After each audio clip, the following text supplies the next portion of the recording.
certainly with some of the woke stuff that we see here, I don't know what the situation is in South Africa. I haven't been there for several years, but I think there's no question that it's become a quasi-religious movement, and people speak about it with sort of depth of belief that would normally be reserved for full-on religious organizations.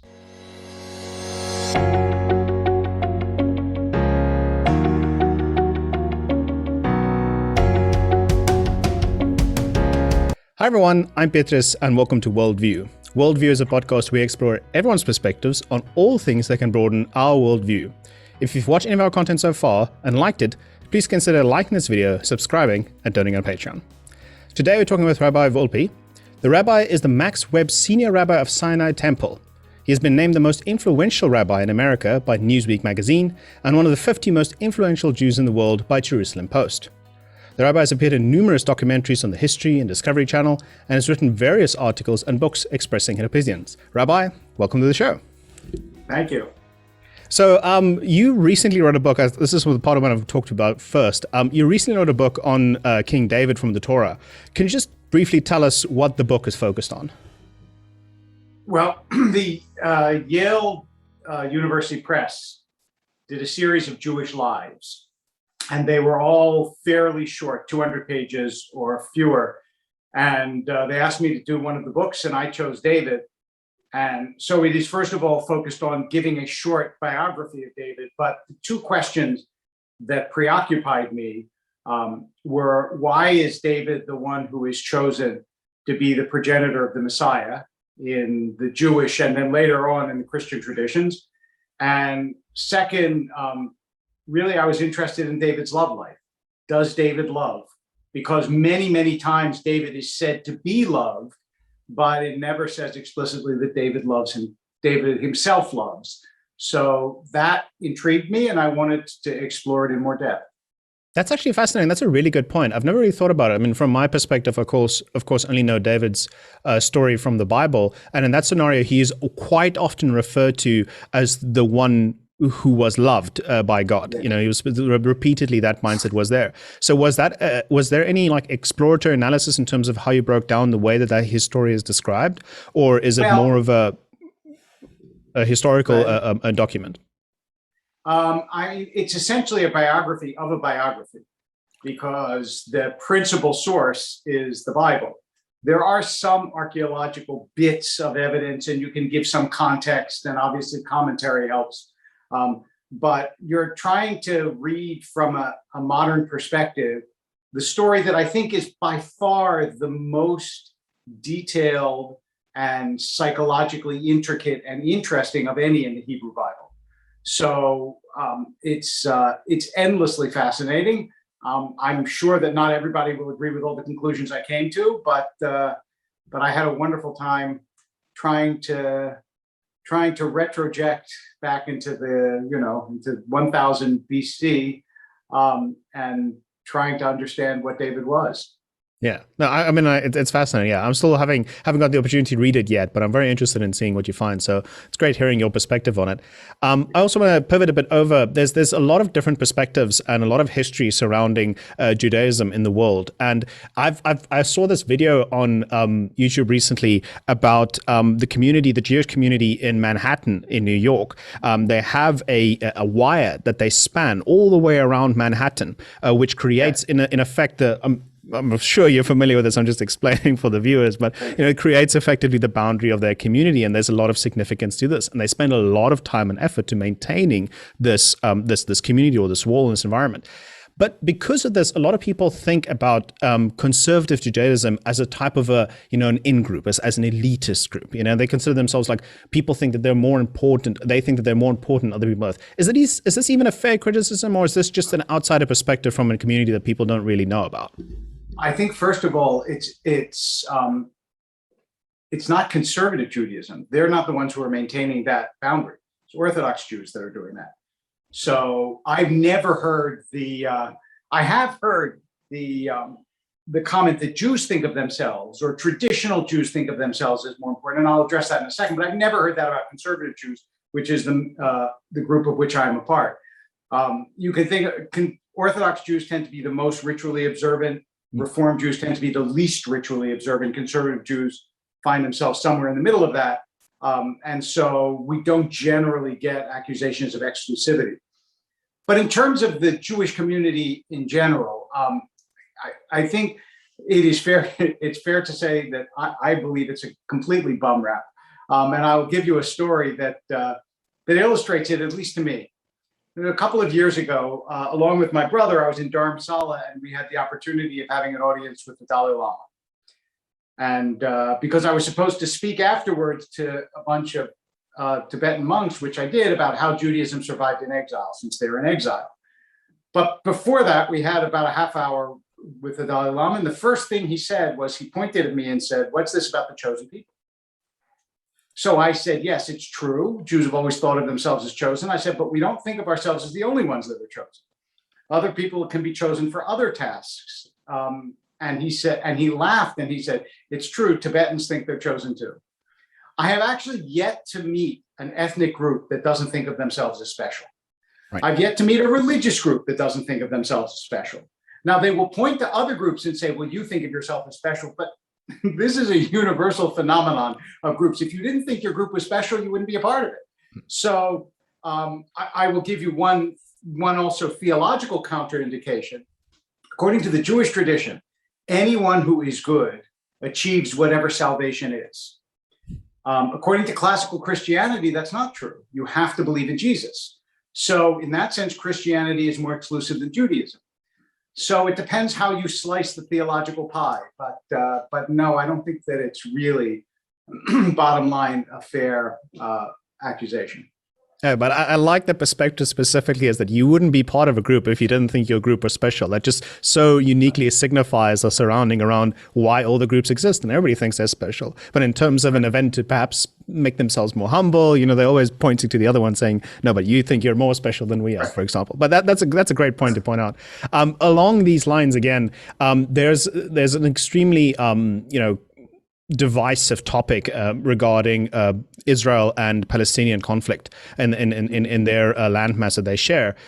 In this scenario, I mean, we kind of hear the propaganda battles more than anything from an outside perspective, at least from outside in South Africa. We hear propaganda battles from both sides, but it's so difficult to get a feel of what it's really like. I have family that lived in Israel, but I mean, that was like 30, 40 years ago almost. And then the scenario there was completely different. Like, what do you believe is the situation there and your perspective on it? Do you believe the Palestinians are on the wrong, or, is it a messed up scenario as a whole?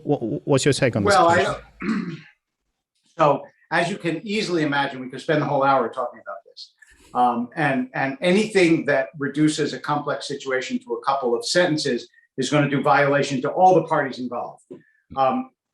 What I would say is that what you have essentially is a tragedy of let me actually take a step back and say my brother is he's the professor, he's the head of the ethics center at Emory University in Atlanta, and he's a professor of ethics. And many years ago, I brought him out to the synagogue to lecture in an act of unabashed nepotism, because why not? And he was wonderful. And he said in his lecture, he said, people always think of ethical conflicts as between right and wrong. He said, but that's almost never the case. They're always between competing rights. So do you pull the plug? Well, one right is the right to self-determination. The other right is the right to preserve life. They're always between competing rights. So when you look at the Middle East, is one side right and one side wrong? I think that's a foolish way of looking at it. They're competing rights, and in different times, in different situations, and in different ways, one party or the other party has acted in ways that I think are more or less honorable. So what I would say is, for me, the bottom line, if I have to reduce it to a bottom line, and this will surprise no one where I come out, is the Palestinian population has increased enormously over the years. So the idea that Jews are committing genocide, have many Palestinians died, and do Palestinians suffer? Absolutely. Do they deserve to have much greater self-determination as individuals and citizens than they do? No question.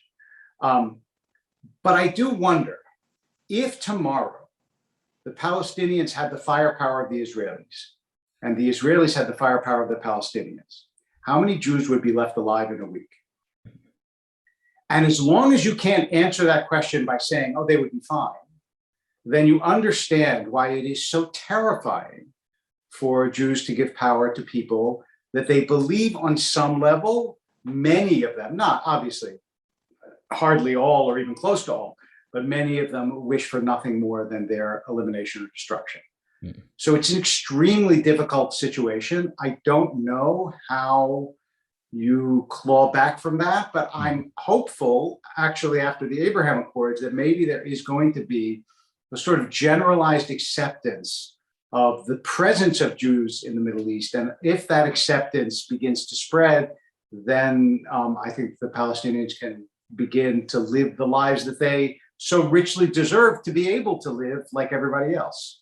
Mm. So, yeah, I mean, that really, I think you hit it on the head, just saying it is such an incredibly complex scenario that people that want quick answers are actually just going to create quicker conflicts, if that's right. A fair sentiment or sentence to say. So there really isn't a quick way in solving this. And then, we wanted to ask, what advice would you give to solve this type of conflict? If I understand you correctly, is it time? Is it debate? Is it the Abraham Accords? Is it reconciliation, or is it a type of understanding what your side of the fence is and my side of the fence is, and making peace with that? I think that, first of all, it's easy to give other people advice, and much wiser heads than mine have been working to try to solve this for many, many, many years. But until I think there is a genuine and deep acceptance of they have a right to be here as we have a right to be here on both sides, you're not going to get peace. But that feels like a global situation as well. I mean, in the sense that humanity has a right to be on Earth, and there's a lot of scenarios where cultures are clashing at the moment. In people try and draw the lines where, okay, it's happening in Israel and Palestine, but I mean, there's so many other scenarios in Europe as well where this is constantly happening. Whereas, do you think perhaps a mentality of globalization and working together as a group is a more kumbaya type of mentality? Sounds good. The problem is people are by their nature tribal. Right. That is, people like to be with people who are like them. It causes less internal friction because you know what to expect and you know what people are like and so on and so forth. It's only really in modern times that we have made this concerted effort to try to be close to and understand people who are different than us. I think that this is, this will be ultimately a huge leap forward for humanity, but it's extremely difficult and dangerous along the way. And you see that, and the place, of course, where this is most evident is in clashes over immigration. Because yes, everybody has a right to be on Earth. That doesn't mean they have a right to be in my neighborhood or my country, and as you know, you can have people of genuine goodwill who really are not motivated by hatred, who have very, very different views on what level of immigration or kind of immigration will be helpful and what will be destructive. Yeah, no, definitely. So anyways, let's transition that, because I know for a fact that we can talk about this all evening, and I think you've given some good points. So although I want to talk about another book that you wrote called Why Faith Matters. Could you just tell us what this book focuses on and why atheism, or rather, I don't want to necessarily call it atheism, perhaps the rising, agnostic mentality in the world is not the solution to the world's problems? Well, I wrote the book actually shortly after I recovered from cancer. I had cancer a couple of times. And the reason I did was because when I was recovering from cancer, it happened to be the peak of the new atheist movement with Christopher Hitchens and Sam Harris and Richard Dawkins, all of whom had written books and were talking about all the depredations and evils of religion. And I have to say, I honestly did not recognize the religion that I was raised in. My father was a rabbi, or the religion that I practiced in their caricatures of religion. So I wanted to present a different take on what religion meant and could mean and in the course of it, of course, I had many opportunities. I had a bunch of debates with all of the parties that I mentioned and others, and I tried to essentially convey the point. I mean, many, but if I had to summarize in one, that you need something. Every human being needs something that gives their life meaning. And religion will not tell you it won't tell you the scientific facts of the universe. But nobody gets up in the morning because there are scientific facts in the universe. The question is, what makes you worthwhile? What makes what you do important? What makes your life meaningful? What gives you purpose? And they're one of two things. That's one of two reasons why I think religion is particularly vital. The second is, in all my travels around the world, I have found again and again and again that for all the religion does some bad things, no question, because it's a force multiplier. So if people are going to be bad and they're part of a religion, they're going to get more bad.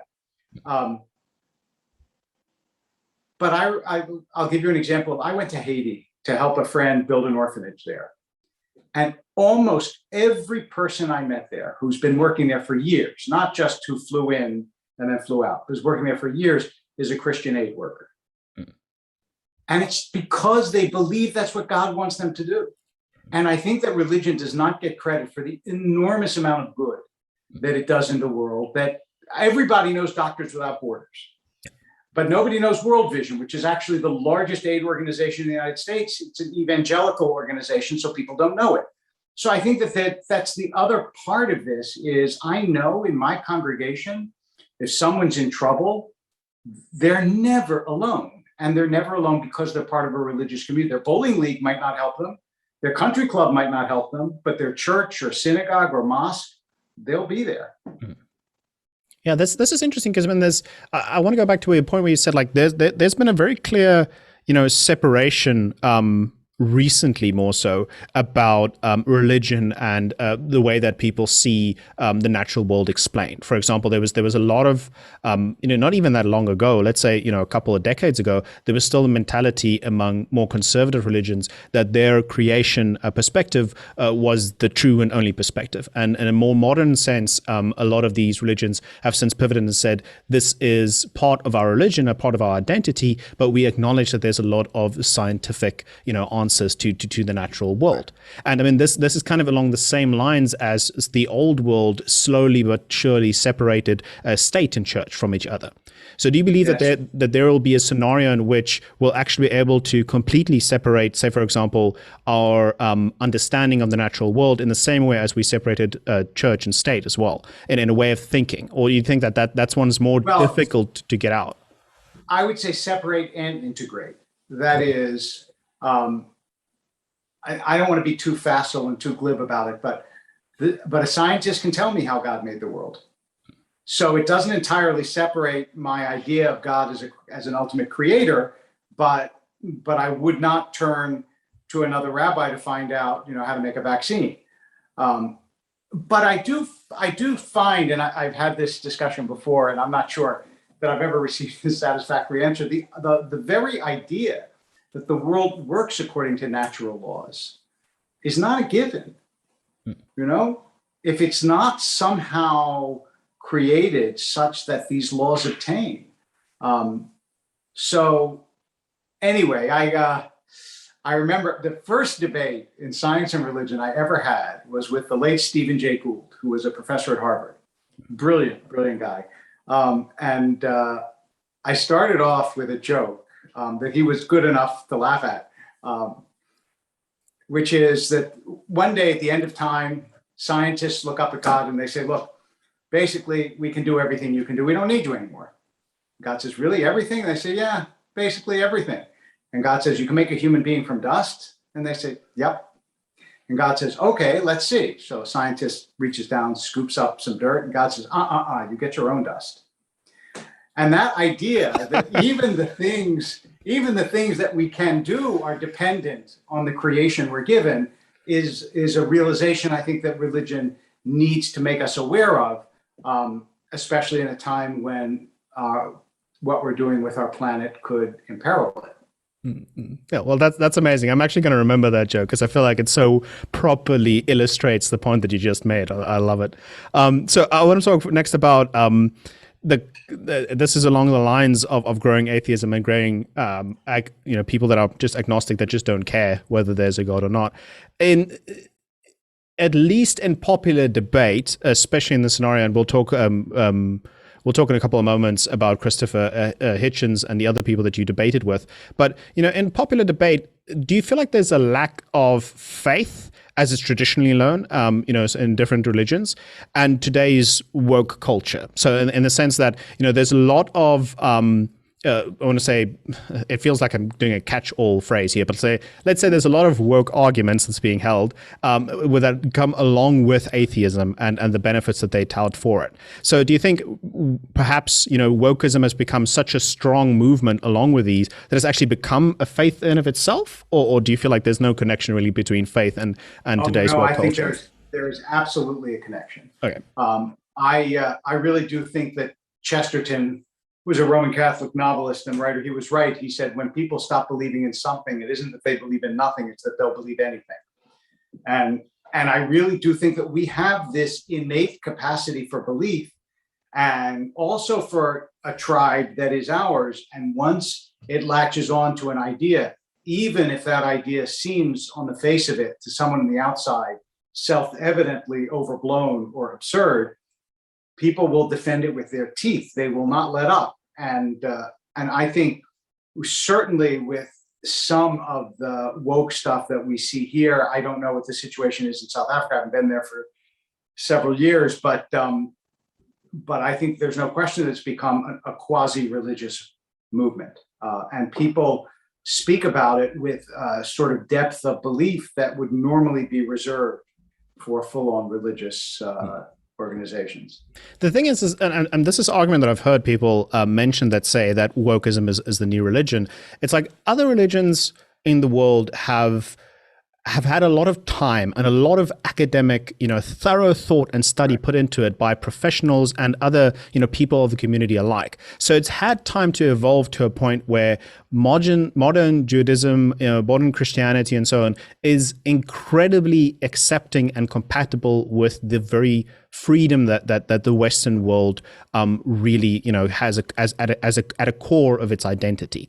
So it has this time to evolve. Whereas new religions, and they call wokeism one of these religions that pop up, is still going to go through all the growth phases, including the ones that other religions did in the part where they did a lot of very, very bad things that let a lot of people, in very bad situations and even dead. So they say, it's safer to go with one of the mature religions that are accepting of our societies and allow for a peaceful environment than to join a new one which has this possible trajectory of also learning that a lot of violence and a lot of exclusion is wrong. Is this even a fair argument to make, or do you think there's anything to this? It's a fair argument to make. I understand that part of the reason that somebody who feels aggrieved doesn't turn to traditional religions is because they say your history is not very good.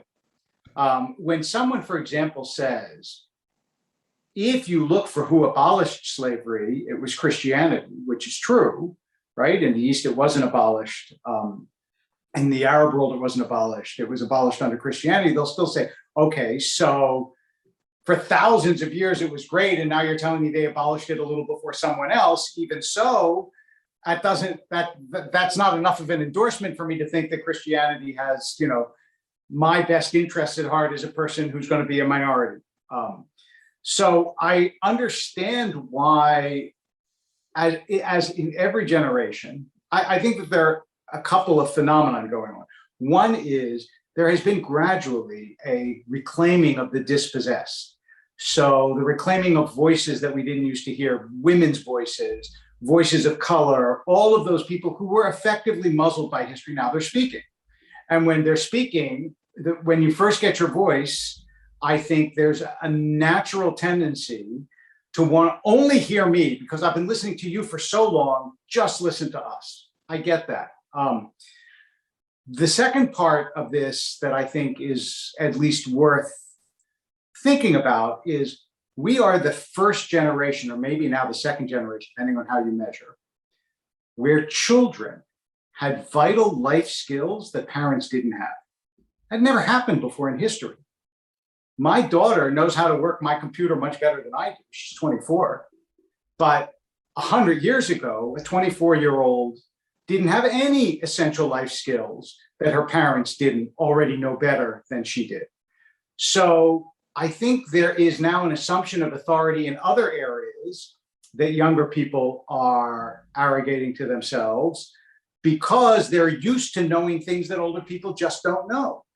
And when you put this together with the power that being a victim gives you in modern society, which, by the way, is in a way a tribute to Western culture, because the reason you have power as a victim is because Western culture takes victims seriously as opposed to just disregarding them. But when you put all that together, it becomes a sort of toxically overblown brew. And that's what we're dealing with. Mm-hmm. Oh, well, that's a fantastic. I've never actually even thought about it like that. I mean, it really is a scenario of the rate at which we develop technologically and socially as a society within the last couple of generations has been so incredibly quick that younger people that have an ability to, more agile minds, more adaptable to scenarios than older people perhaps, have just been able to adjust so quickly, so much better to that they actually know stuff better than the old generations do. And then that, in the mindset of knowing something which people that have lived longer should know, at least in their perspectives, combined with the power of world culture, that's a very, very, very interesting. I mean, I've really never combined those two. So, wow, okay, that's really cool. I also want to talk about because we've mentioned Harrison and Christopher Hitchens and so on and forth that you've had many debates with. There's tons of them available on YouTube, which I recommend people to see them, and they're fantastic, good natured debates on the case of atheism and religion. But we unfortunately lost Christopher Hitchens because he died of cancer, I think, in 2013. And he was seen by many as a really honorable and very charismatic debater. At least in the ones that I watched between yourself and him, it was really, there was no animosity between the two. It was just good, discussion being had. It's rumored that you wrote to him just before he died. What was your opinion of the man? So, first of all, I actually wrote an obituary. Actually, I wrote 3 obituaries. I think one for the Washington Post, one for Slate, and one for the Jewish Journal, which if people are interested, they can look up jewishjournal.com and Wolpe and Hitchens, and you'll find in more detail what I thought about him. No, I wrote to him when he was dying and sent him, obviously, my best and my prayers. And he mentioned it in his last book. That he had gotten some communications from religious figures, from me, from 1 or 2 others. And I think that weirdly, for someone who was so cutting and so extraordinarily witty and so capable with put downs, I'd never felt any venom from him. I felt some anger at certain causes or ideas, but not venom. And he never said anything unkind to me, not on stage or off stage. And we had a really nice relationship. I was very sad when he passed away because, among other things, I think that his voice was a unique and important one. And one can only imagine. I think it's one of the great losses to political invective that he was not alive when Trump was president. I think that would have been a fascinating thing to watch. But I really do believe that I think this was true for Harris too, although I don't think he would agree with me. A lot of this was motivated by the aftermath of 9/11.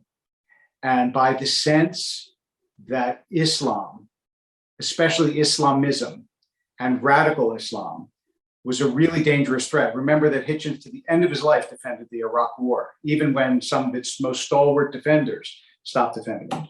And so I think that some of their hostility to religion in general really had its seeds in hostility to Islamism in particular. And so I did not find, as a non-literalist rabbi, that they had the same, I mean, they would get frustrated with this argument or that argument. And I think they felt that it was a little slippery, and why wouldn't I just be a fundamentalist, because that would be so much easier to attack. But I don't think that the hostility was there, at least not in my experience. Mm-hmm. Yeah, there really is in no way. I mean, I say this from a completely different perspective than perhaps yourself or even Christopher. There was really no scenario in those debates where I felt that he was angry at you. But I understand your perspective in the sense that perhaps he wasn't angry at Judaism or what perhaps you said or debates that you've made, but more along the lines of different religions that he held accountable for actions that were taken, like, for example, 9/11. And in that sense, I feel like a lot of people are acting quite negatively towards other issues like immigration based on the same principle, or is that not accurate? I think that's probably true. Also, I think there are always personal questions. After he died, I read his autobiography, Hitch 22. So what I did not, I mean, I knew that he had discovered that he was Jewish in his 30s or 40s. I read his essays about that. What I did not know until I read his autobiography was that his mother had run away with a priest, and the two of them died in a suicide pact. Now, I don't even know this. I'm no psychoanalyst, but I can't imagine that predisposes you to think well of religion. And so part of for all of us, look, I'm a rabbi's son. Did that have an influence in my becoming a rabbi? Clearly it did. For all of us, your experiences, especially your childhood experiences, are not irrelevant. And I don't want to speak about it as though it's only a political question. It's also a personal question. No, I mean, I agree with that entirely. It's a situation that's so complex that I feel like, again, it's one of the things we could talk very long about, but more along the lines of respecting people's, quite obviously biased perspectives on a situation or discussion point that is extremely personal has probably to take an account in these type of debates. How do you, I mean, I'm sure at some point in the debate, you kind of just want to tell that person, okay, the point you're making is, I mean, sure, but you're incredibly biased. Like, there's no way in which you can be making that point objectively. How do you handle that conflict scenario in a debate? Or is that even, I mean, you can't even go there, right? Because otherwise you're attacking the person, right? Well, yeah, yes, I think that's true. And also it doesn't work. I mean, the people that I was debating were much too smart and skilled to say, okay, you're right. The one time, I remember one of our debates, the moderator asked us each, what makes you most doubt your own position? And Hitchens didn't really give an answer. He didn't give a good answer. It was the only time I felt a little disappointed with him, was because I thought, I think that he was too much of a combatant to even give that up. He wasn't speaking but nonetheless, I have to say it was a fantastic experience to get to know him and to debate him. And I'm sorry that I didn't have more. I remember when someone once asked me, why did you decide, of all people, why would you debate Christopher Hitchens? And I said that the Talmud has this saying that if you're going to hang yourself, you should do it from a tall tree. So I figured, if I'm going to lose a debate, I may as well lose it to the best, as opposed to, lose it to somebody who's going to say, oh, well, you lost it to him. If I lost to Hitchens, no one would say, I can't believe you lost to Christopher Hitchens. So. No, it's by far the most honorable and also just the best trial by fire for the way you believe. I mean, it instills so much belief in insurance in what you believe if you're able to have a good debate with that person. If all of your arguments fall flat, it means that you weren't sure in your own faith anyhow, like to start with. I want to comment also on also want to talk about a recent comment that you made saying that there's no basis for fact for what stands in the Bible, in the Exodus, in the chapter of Exodus. What exactly are you trying to convey here? Is it like a expression of Exodus as a form of symbolism within the history, rather than a history book, or what was the perspective? So this was this was a sermon that I gave about, I don't know, about 10 years ago, where there's some evidence that there may have been a Jewish presence in Egypt. But what I said was there's no evidence that the Exodus happened the way the Bible said it did, if it happened at all. So there's lots, and that's based not only on the fact that they didn't find anything in the desert, which if a couple million people passed through it, you might assume they would, but more important, they didn't find an influx in Israel at the time. Now they can do archaeology in Israel, and they don't see an influx of people at that time. They don't. A lot of the details of, for example, the destruction of the city of Jericho under Joshua was not burned down when it should be burned down according to biblical chronology.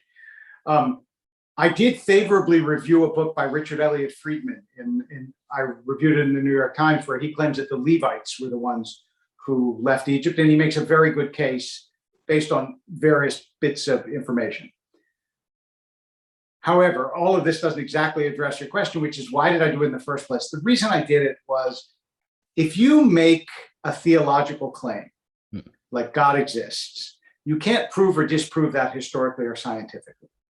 But if you make a historical claim, like 600,000 men and women and children left Egypt, then history has the opportunity to have a vote. And if the history doesn't support the claim, then you have to say the point of this claim is not actually to be factual, but to be true. And I gave the sermon to my congregation, many of whom, maybe even most of whom, are Iranian Jews that left Iran when the Shah fell in 79 and 80. And I said to them, basically, you've experienced this in your own life. You know the Exodus is true. The facticity of it is not nearly as relevant as the truth of it. And so I was trying to shift their view of the Bible from something literal to something that I would say is deeper than literal, to take it, in a phrase that became popular in the last election, to take it seriously, if not literally. Yeah, I want to say that there's, like you said, if you make a factual claim, like something as significant as a very, very large city being destroyed in a siege, and it doesn't hold up, I agree completely that factually that's impossible to then continue to claim. It's impossible to continue to say, okay, that this really happened. I don't care about your archaeological digs. The complexity, or the complexity that I have with that scenario is it is an incredible, elaborate and complex tale with a lot of very fine details that have been written in Exodus in the way that it's described. And usually in other myths that we have from around the world and other mythological, stories and figures, which are also incredibly complex and have a lot of detail in them, there's some truth to it. Like there's some point at which this specific fact, which became so refined over history, it had some origin in something that was obscure that somebody tried to clear up by giving it a factual point. And in this line, do you think that the book that you reviewed about the Levites leaving Egypt, do you think that might have been the origin and then it got blown up into the bigger story? Or I think what you said is exactly right and very astute. And I think there must be some historical kernel to the story of the Exodus. I just don't think it's a literal accounting. Right. But was there some, did Jews experience slavery and the liberation from slavery in some measure, in some way? I think yes. You can start to get into the weeds about, like, among other things, the influence of, like, whether pottery changes and what influence Egypt already had in Canaan and so on. But yeah, I think that there is a core of truth to this. What that is, we will probably never know. Well, I mean, in a broader sense, I think it'd also be interesting to explore along the same lines that there are a lot of tales that's told in the Torah or in the Old Testament Bible. What do you think? Which of those do you think is as factually close as possible, or is it like a kind of like a dateline where you're saying that these ones written before this era likely doesn't have all the facts right, or is there, and after that it's kind of accurate? It's extremely hard to know. I would say the reason I wrote the book on David is because not only is there some archaeological evidence, but even so, the story of David is both detailed enough, far more detailed than any other biography in the Bible, both detailed enough and also unflattering enough that it boggles the mind that someone would invent this guy as a king if he wasn't a king. You really would invent a king who committed adultery and had a child die and sent the woman that he committed adultery with, sent her husband off to be killed, and you would understand that if then the Bible said, and that's why this wasn't a good guy. But this is the person who God favors. So I think that there's a really good intuitive case to be made that maybe not every word that David says happens, but that the general outlines of his story carry sort of the scent of veracity, if you will. But when you have a story, for example, about Abraham or about Noah, it's impossible. It's just impossible, because the only source that you have is the Bible, and then it's entirely your attitude towards ancient biblical stories, and that can be, I will believe it because it's in there, or I will treat it like any other literature, or somewhere in between. Yeah, okay, no, that's a great perspective as well. I mean, I agree with that as well, in the sense that sometimes history is, like, especially when history has been written by the victor, they paint themselves in a ridiculously positive light, because I mean, they're the victor, they can write whatever they want. But in this scenario, there's just so much context to this, which makes him feel so tangibly human that it arguably has this air about it that it's just like, yeah, this could definitely have happened. And that's why that book's interesting. I'll definitely read it when I get the chance. Before we end off, I just want to ask, completely different question, just to change the mood and change the discussion a bit. A detail about yourself. I know that you are a vegetarian. So yes. Why have you decided to become a vegetarian? And like, what are the benefits you see of the diet? Is it medical? Is it philosophical? Or is it, moral? I many years ago, this started very unromantically. Many years ago, my doctor said to me, you have high cholesterol. And I said, what should I do? He said, stop eating red meat. I said, okay. Then I became involved with somebody who didn't eat chicken. So I stopped eating chicken. And then I began, so now I wasn't eating chicken or meat. And I would say the number of times I have fish could be counted on one hand in the course of a year, also because I don't like it really, but just to also more as a purist. And what I would say is I don't have an ideological objection to a human being eating meat. That's not my issue so much.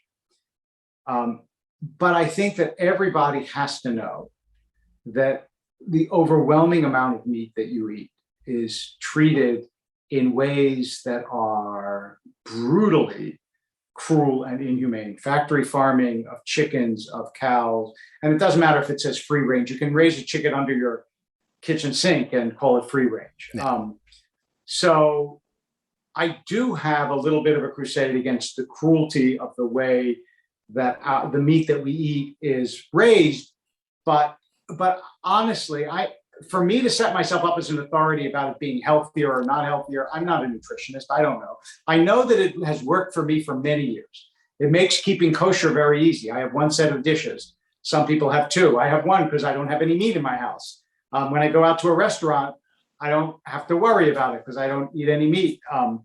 And so I find it both a relatively easy. When I travel, it's sometimes difficult to find things to eat. But by and large, I think that it's a really comfortable, easy, and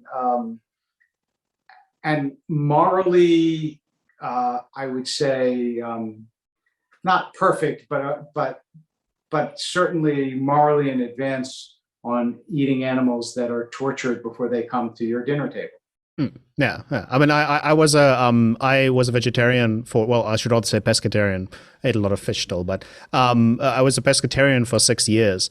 And in that scenario, I also found that being, not eating meat there's so much benefits in terms of financial benefits as well.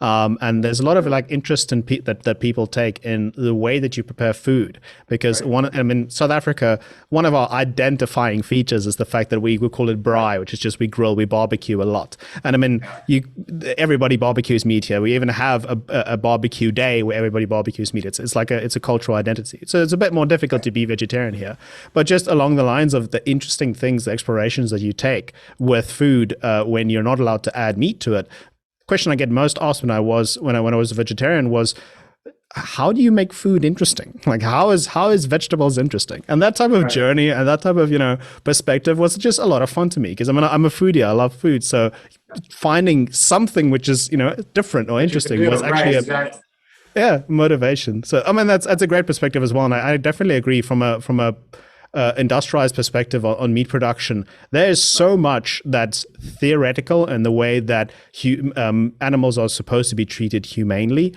which are in practice so incredibly difficult to police that you can't accurately say that without visiting the farm and seeing what the conditions the animals are in, that this is fair. And even if they do that, the financial burden of creating that type of environment in comparison to the people that they compete with is also very difficult, which is why it's cheaper to be a vegetarian, because it's expensive to keep animals around. So there's a lot of scenario and case around this, but I find it fascinating, find it interesting. So I think that is pretty much it. I don't want to use too much of your time, so I just want to say thank you so much for the discussion. I think it's been absolutely fascinating. I really enjoyed it. Yeah. And I really have to say it's absolutely a privilege to be able to speak to you. I know you've had way more interesting and complex debates than mine, or at least even not even debate, but interviews. But I just love having the perspective and able for us to share. And also my experience in South Africa was I was there a couple of years ago for what's called Limud, which is a Jewish study session. So I went to Durban, Cape Town, and Johannesburg. And I will just tell you one anecdote. First of all, I also went on safari. It's a fascinating, amazing, and obviously very complex country. So when I got to Johannesburg, I had a terrible cold, really the worst that I've had in years. This was, I think, 3 years ago. And I gave the first half of my session, and then I said, honestly, I feel faint. I can't. I'm sorry. I'll continue later today. I went back to my room. I lay down, and then there was a knock at the door. When I opened the door, there were 6 doctors there. I thought, this is a very impressive country. It's like we have an ENT, we have a gastroenterologist, we have an internist. What do you need? Well, that's really, really impressive. Very impressive, I have to say.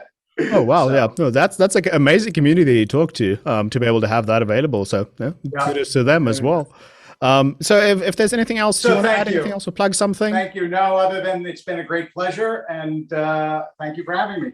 Okay, great. I just want to say to our viewers, if you've made it thus far and you believe in the perspective that the rabbi presents forward and the message that he sends, the interesting debates or questions that he has, please by all means share this. It helps, obviously to reach different perspectives to people, and also us as a YouTube channel, it helps us grow as well. So for those of you that made it thus far, thank you so much for watching. This has been WorldView. Thank you so much, Rabbi.